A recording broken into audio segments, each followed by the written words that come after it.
Setiap hari kita mestilah berus gigi kan? Sebelum pergi kerja, sebelum pergi sekolah, sebelum pergi college. Tapi hari-hari dah berus gigi pun, kenapa masih ada lagi orang yang mulut dia bau tai?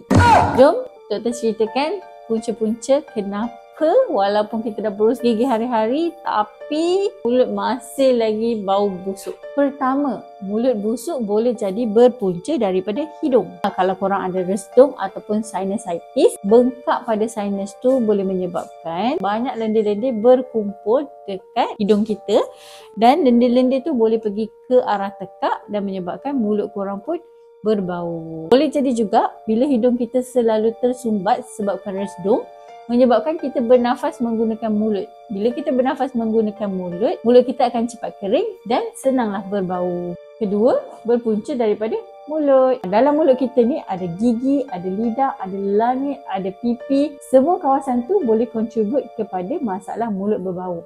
Yang pertama, gigi. Kalau ada gigi rosak ataupun gigi berlubang, memang boleh menyebabkan mulut korang berbau. Yang kedua, lidah kita.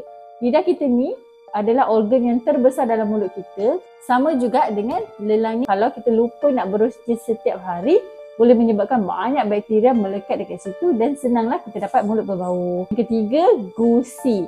Sekiranya korang ada masalah penyakit gusi jenis-jenis yang berdarah, bengkak-bengkak, merah-merah, itu tandanya korang dah ada penyakit gusi. Dan penyakit gusi pun dia akan keluarkan bau-bau masing-masing sikit pada mulut kita. Tonsil juga adalah salah satu punca mulut berbau. Kalau korang ada tonsil yang bengkak ataupun tonsil stone, dia boleh bagi bau-bau busuk sikit pada mulut kita.